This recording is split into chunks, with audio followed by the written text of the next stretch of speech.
Hello everybody, this is me, Amin. And this is Alex. Welcome to another episode of Let's Talk About. And in this episode, we're going to talk about transitioning to the endemic phase, or whatever that means. Yep. All right, so it is Thursday, March 10th. This is the day that we're recording this episode, and I think it was a couple of days ago that our Prime Minister made an announcement that we are transitioning to this endemic phase. We went into lockdown 2 years ago on March 18th. Yes, if I'm not mistaken. And then this week, today is again March 10th. So almost 2 years from the day that we went into lockdown, we are finally, I guess, seeing we are closing in on the end of the tunnel. I mean, we saw the light with the vaccinations and stuff for that. Obviously, I don't think the government learned from all of the many announcements that they made, because this is one major announcement, and already within this one major announcement, there's a lot of confusions. People are thinking like, okay, yay, we're back to normal. It's already endemic. For me, a person that really can't be bothered with the COVID news anymore, I just keep asking Alex, hey, what's the update? What's the new procedures and stuff like that? Because there's so many information out there. There's so many updates. Like, you get updates like almost daily in terms of like the changes of protocols and stuff like that. And there's just so many like outdated news, not so correct information, outdated information. And then now this one. This one is major because people now feel that the general consensus that people are feeling that, okay, we're back to normal. Close to normal, actually. But people are feeling that they're back to normal because, okay, there are 7 things. Okay, all shops can open now. Except for nightclubs. Yes, all shops can open now, except for nightclubs. And there's no restrictions to the number of people that work in the shop. There's no restrictions to the number of people that can be in the shop. There's no restrictions to the time that the shop can operate. So I think previously it was until 12 midnight. Now you can operate 24 hours. And then sports and everything are kind of back. So like there's so many things, right? Yep. Okay, so maybe Alex, you can tell me and maybe tell the viewers, what does it mean? What is this transition? So we're not in endemic yet. Not yet. So that's the keyword. We're not endemic yet. It's transitioning to the endemic phase. Okay, during the announcement, was there a timeline mentioned that we're going to go into endemic? There's no definite timeline, but this is like the first step back to normalcy. The 2 years of making all the announcements and stuff like that, right? After the announcement that we're transitioning to endemic by our Prime Minister, there's still a lot of things that's open. Yes, right? It's exactly. Like, what do we do? Well, the good thing is that at least we have ample time to absorb the information, because last time was like, okay, we're going to do this in the next few days, and everyone's at loss, okay, what's going to do? And then the SOPs were like introduced maybe after midnight, on the day it's supposed to take into effect. But at least now there's more time to plan. So I guess that's an improvement compared to the previous announcements. Okay, so some confusion here. Yep. We're transitioning to endemic on 1st of April, right? It's not 1st of April is endemic, and then this period is the transition period. So transition starts on the 1st of April. Okay. So on the way, basically leaving the house on 1st April to endemic. So it's not after the announcement you transition and then first is endemic. No. Okay, so official date of the transition begins on the 1st of April. Yeah, when we reach endemic, that's a whole different discussion altogether. Okay, so what can I do and what can't I do when I am in the transition period? Okay, so just to recap, so when Prime Minister Ismail Sabri Yaakob announced the transitioning to endemic which is taking effect on the 1st of April, he basically highlighted 7 high-level stuff. So the first one, the biggest announcement, is that Malaysia is finally reopening its borders on 1st of April. Sounds good. But of course, there's some extra SOPs tied to that. And the second one will be, My Sejahtera is still required except for open spaces. So I guess probably this is something that needs to be confirmed. Probably if you're eating outside, maybe don't need to check in, only if you go inside. That's like my question, right? Okay, never mind. I'm going to save that. Okay, go down the 7. And then the third one is My Sejahtera, My Trace. You know the Bluetooth tracing thing, contact tracing on the app? So that will be mandatory for closed places with high traffic. Yeah, of course, that we need more data. What do you mean by closed places with high traffic? Could it be shopping malls, or could it be, what is high traffic? Yeah, high traffic closed spaces. Yeah, is it an LRT station? Exactly. Yeah, so those kind of things. Okay. And then fourth one, it will be no more operating hour limits. So like, for example, eateries, 24-hour fast food, even Mamak's. I think currently you only can open until 12 midnight. Yeah, midnight. So on 1st April, no more limits. You can operate within your license condition. So let's say if you're having an eatery with a license to operate 24 hours, now you can do so. So Mamak at 2 o'clock, 3 o'clock in the morning is back. Yeah, no need to go home. If like in middle of the night, like 4 o'clock a.m., you feel like having a Big Mac, you can go to McDonald's. So that will be possible 1st April. And then no more worker capacity limits based on vaccination rates. So previously there was like a SOP, like for example, if you have 50% of your staff vaccinated, you only can have like a percentage of your workforce, like 50%. If you're fully vaccinated, they can be 100%. So that limits will be removed as well. And then another one is in terms of movement domestically. People can travel freely within the country, interstate travel, regardless of vaccination status. So it means that unvaccinated people can finally travel interstate. So that one, I think that also covers, I think will affect the airlines and bus operators, because right now, for example, airlines, you need to be fully vaccinated in order to board a plane. So I guess this will change. Yeah. So is that all the 7? Because I have like so many questions. The last one will be face mask mandates will still remain. So you still need to wear face masks. Okay. Yeah. Where do you think people are the most confused? Because I am like utterly all over the place right now. Because number one, non-vaccinated people can cross borders. Because in my mind, like, there's nobody checking the borders anymore. Everybody's free to travel. So why is this an announcement? I guess it's like in terms of transportation. So on public transport, so like buses, trains, and planes. I mean, unvaccinated people can still go on Grab, right? Do they need? Nobody checks the vaccination status. I think it's one of SOPs, but nobody checks. That's the thing. There's no enforcement. There's no enforcement. Okay, so I remember. So you telling me that this is mostly about airlines. And also state governments as well, like second Sarawak and Sabah, because they have their own independent immigration. So at the border lines, they need to make sure that you are fully vaccinated in order to enter state without any quarantine. Okay, so the question I have is like, so previously they check whether you have a vaccine, right, before you board a plane. Do they check that? Yep.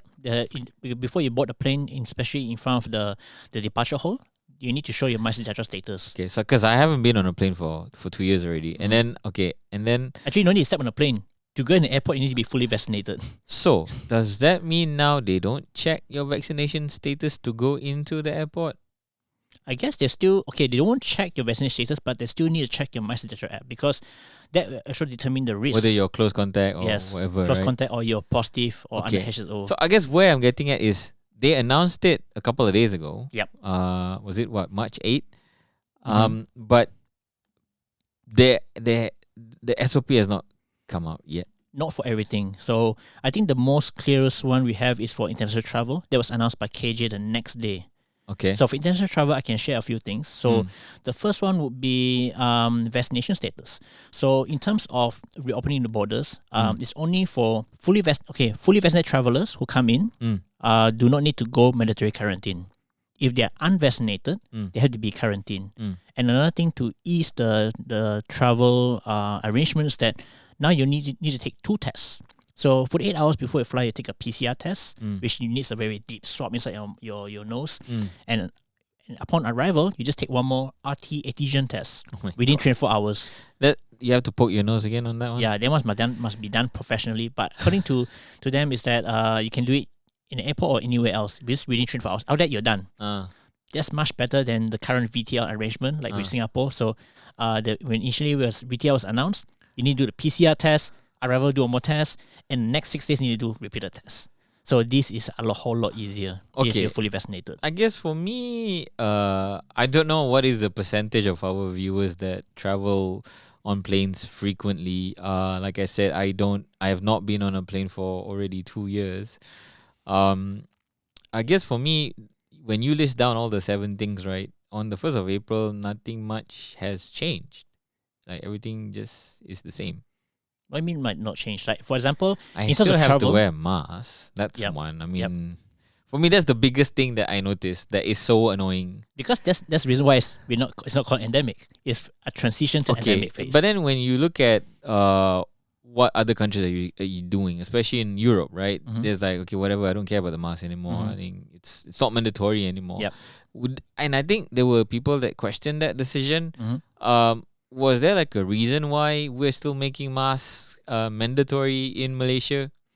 Well, I guess right now they're still seeing as a way to reduce infections, because right now it's like, okay, whatever that's working right now to reduce it, let's keep it on first. While at the same time, the most important thing is how do we reopen the economy? Like, okay, how do we allow more businesses to open longer hours?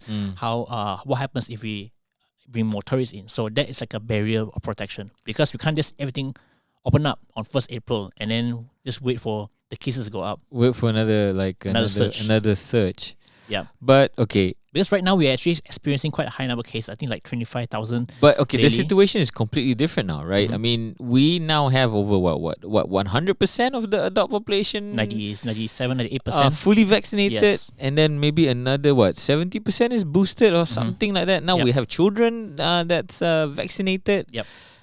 Why are we still afraid of this virus? Because at the end of the day, we don't want to overburden the healthcare system, because that's what's happening in other countries which doesn't have high vaccination rates. All right, I get where you're coming from, but that was when we didn't have vaccines, and a large number of the population were not vaccinated, and children were not vaccinated. Yep.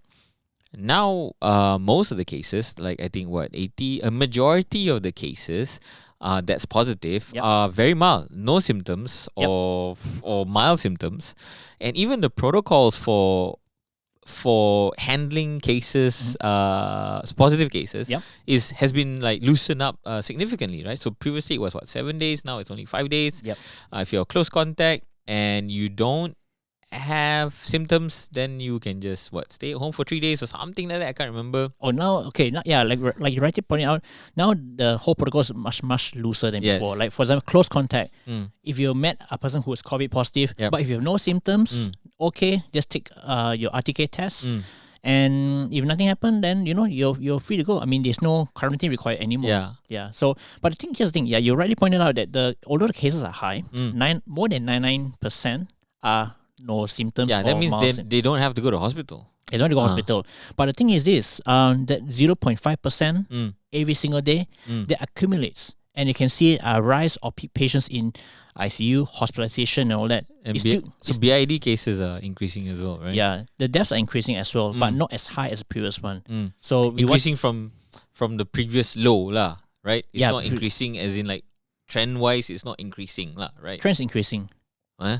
Yes. That means we're having more deaths now after vaccination than before we had vaccination. We have an increase now because Omicron wave, but it's still significantly lower than the Delta wave. So the trend is going up, but it's not as high as before. Yes, right? not as high before. Okay, because I want to make that clear, because I don't want people to panic. Yeah, nothing. Don't panic. For me, it's because the way it sounds like the death is increasing. It's like what? It can't be, because we've been more people are vaccinated now. Children are vaccinated now.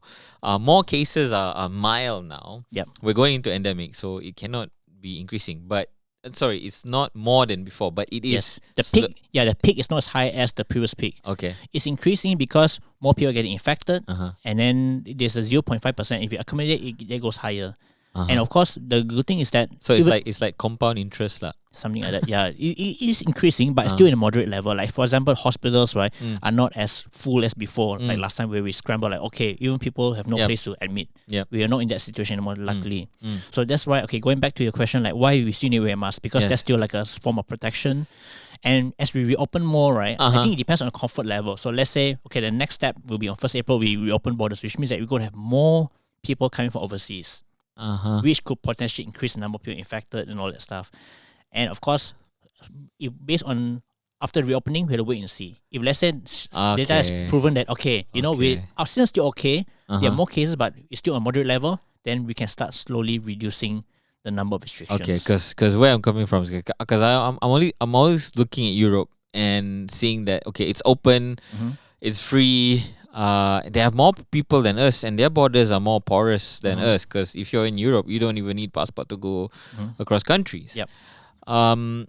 So I guess for me, I'm just waiting for the day when the government tells me that, hey, you know what, you don't have to wear masks anymore. I think that'll be the last one, because the last thing we want is confusion, right? Like, for example, in the US, there's one time the CDC said that, you only wear masks And then people like, really? Are you serious? And then Uh-huh. it stop requiring masks. After that, they bring it back. Okay, please bring back the mask mandate on. So they did announce that you're not Yeah. you don't allow you're not required to have a mask. Yeah, and that was heavily criticized by a lot of healthcare professionals. Like, why you? No, okay. So when Yeah. did they make that announcement? I think it was premature. Yeah, It was exactly. much earlier Yes. than before, and they have so much more people there. Yes. So I don't look at the US because it's a mess. Yeah. I always look at Europe, right? So I think they're more careful, and whatever they do, I think it's close. It's safe for us to follow that rather than follow the US.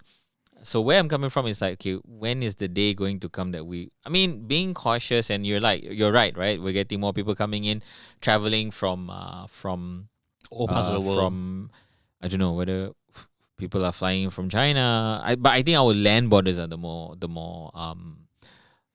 riskier, especially the northern side, because people are talking about going to Thailand lah, going to Danok lah, all that crap. I mean, And because to be fair, right, the way we're opening is we're going to reopen the borders to everyone. If we're not doing everyone it by, everyone meaning those who are not vaccinated as well, right? yes, Yeah. everyone Yeah. from all countries, regardless of status.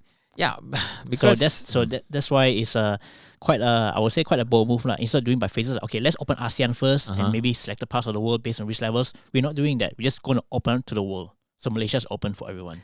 that means we have less strict requirements to travel to Malaysia Yes. compared to Singapore, for example. Yeah, I think or Singapore China. Singapore is not open to all yet. They still do like VTL lanes. You have the lanes, right? Yes, correct. And then Australia, New Zealand. Yeah, those countries are doing by phases, but we're just opening the gates for everyone. Okay, I don't know. I mean, So basically, the way I see it is like governments, okay, let's open the floodgates first. If all tourists come in, okay, no problem. Okay, what else can we open up next? So I guess it's the phase move. when I heard the news, right, that okay, we're gonna go into endemic, right, I was like pretty happy. But I guess you can be happy because you move. It's a move towards the right direction, but there's still a lot of unknowns, lah. Yeah. But so far, okay, like going back to international travel, right? So they make it very clear that if you're fully vaccinated, you have the least hassle. Just do one test before you fly, one test upon arrive, and then you just make sure you have the MySejahtera app, and you're free to do whatever you want to do. So one test before you fly and one test when you arrive, right? Yes. This is for people coming to Malaysia, right? Yes. Not for people going to other countries. So I think we talked about this in our previous episode, right? So if you want to travel, you got to check on the procedures of your respective countries that you're traveling, Yes. because you don't want to be like the Malaysians that got stuck in Manila. Yep. Yeah. So So but going coming to Malaysia is quite easy, lah. Just one Yes. one PCR test over that side, Yep. and then another one over this side Yes. when you arrive. The RTK antigen test, the quick test. Yeah. And then, like you already point out, okay, for Malaysians, this also means that, now you can travel anywhere as long as you have a valid passport. But of course, be mindful that each country have their own respective guidelines. Like, for example, if you want to go to Singapore without quarantine, you still must use the VTL lanes. Okay, I just want to clarify that Malaysians can travel anywhere, meaning in the endemic transition phase, previously people that do not have vaccines were not allowed to even enter the airport. So you're not even allowed to be on the plane. Yep. Now you are allowed to do that, right? You're allowed to fly. Yep. Now the question is whether you are allowed to enter the country that you are flying into. That's a different ball game altogether. Yes. So it's not to say that, okay, endemic now, people who don't have vaccine can go to UK or whatever. It depends on the country that you're in. So it depends on UK and whether they are allowing unvaccinated people. Yeah, and also depends on the requirements as well, because some countries are not even open to us. Like, I think China's not open yet. Even if you do, I think you need to have like 21, I think like 3 weeks quarantine. Yeah. So the difference is the quarantine. You need to make sure before you book tickets, please check the procedure, how to apply, what's the requirements, and whether there's mandatory quarantine. Yeah. So number one is what are the required documents? Number two is whether the certificate that we have, whether MySejahtera is recognized in the country that you're going. If not, then you have to go to the embassy or whatever, get another certificate. And then number three is the quarantine period. Yes. Yeah, and then like I think we spoke about this during our whether you should travel or not during this when COVID is still around. You gotta also consider that if you are positive before you come back, then you have to add like another few days or weeks there to be in quarantine. So anything else you wanted to add, Alex? Yeah. Also for like, okay, just to elaborate further on the international borders. So we'll talk about flights, right? So another key component about reopening the border is the land borders, because we're talking about people who commute cross borders on a daily basis. For example, between Johor and Singapore, Kelantan, Kedah, and Perlis with Thailand, Sabah, Sarawak, and Brunei. Because people commute for work. So that's something that's not announced yet. KJ said that this is actually more complicated. This requires an agreement with the respective countries on how do we agree on a protocol to ensure safe travel and convenient travel. Because imagine this: if you are staying in Johor, you work in Singapore on a daily basis, takkan you're going to have PCR tests on a daily basis, right? So they need to have some form. You're gonna have a third nostril by the end of the month. Yeah, so they need to figure it out. How do we have a convenient way to ensure that, okay, this traveler is safe, and then without giving too much trouble? Maybe, I don't know, maybe like a PCR test on a weekly basis, once a week's enough, or maybe once a month, I don't know. At least something that's more convenient, not every single day. Yeah. So that's just for travel. So travel, I think, is more clear cut. The other things, like for example, premises. So KJ also announced that all business sectors are open. The only premises on the negative list is nightclubs, which means everything else are open. Concerts, events, sporting events. Yes, allowed. Everything's allowed. Yes. Except for nightclubs. Yeah. What if it's an open nightclub? Like a rave party in the stadium, right? Yeah. I don't know. That's up to MKN to decide. Speaking of which, right, what's MKN doing? I don't know, man. You tell me. They should be announcing these things. To me, you're my MKN, because I'm like, dude, what's the procedure? It's just too much to keep up. Generally, people are just sick and tired of this, to be honest. At least me. I mean, if you agree, just give us a thumbs up or put your thoughts in the comment section. I don't know. I guess maybe it's just me, like in a bubble. I'm not like a million people, right? I feel like I'm okay. Touch wood. I've never gotten close contact since this My Sejahtera thing started. I've never gotten. So I've been, I guess, lucky. So I guess I'm not so adverse to the risk. But I'm also aware that, people have lost their lives, and people have lost their family members and stuff like that. And maybe they are kind of scared. I don't know. But on the flip side, from my observation, people are already forgetting. Yep. Because you know why? One of the biggest indicators for me, right? You just go on social media. I don't know. You search for birthday parties or what, right? You see people blowing candles. And I remember way back when the pandemic started, people are saying, "Oh, we're not going to celebrate birthdays the way we used to. Blowing candles are going to be the thing of the past because it's so unhygienic and not good." You're gonna spread some positivity on the cake. Yeah, you just do that. You just search birthday parties or whatever, and people are doing it. So people forget. I mean, it's good because for the majority of people, what has happened in the past couple of years is basically beyond their control. It's not that it's them that caused the pandemic. I'm just waiting for the day that I don't have to remember procedures and ask you about, hey, what's the latest updates and stuff like that. Yeah, I think we're getting there now, because like if you see the whole list, right, I think everything's open. I mean, what you can't do right now, the only except nightclubs. Go to clubs. Yeah, that's all. Yeah, so I think we're getting there. So and not wear masks. That's the last one. Want to wear masks. I think that'll be the final piece of the puzzle. Just to be clear, I'm not an anti-masker or anything. It's just so annoying. Speaking about masks, do you know that you don't need to wear masks all the time outdoors? I didn't know that. Like, for example, you go for walks, you walk in the park, you don't have to, because like what Ismail Sabri Yaakob, he said previously, is that mask is only required indoors or tempat yang sesak. Taman awam adalah tempat awam. Tetapi bila bersendirian, maka tidak perlulah memakai pelitup muka, kerana seperti yang saya katakan, di tempat awam yang bersesak. So indoors I have to absolutely wear it lah. Yes. Like go shopping malls, you have to wear it. Okay. But let's say outside, like in the park, walking outside, family having a picnic outside, like not congested like at areas. The beach. At the beach, you don't have to. What is tempat yang sesak? How many people make sesak? You know, like how they have like this law about like perhimpunan haram is when you have 3 or more people. Yeah. So is it the same rule?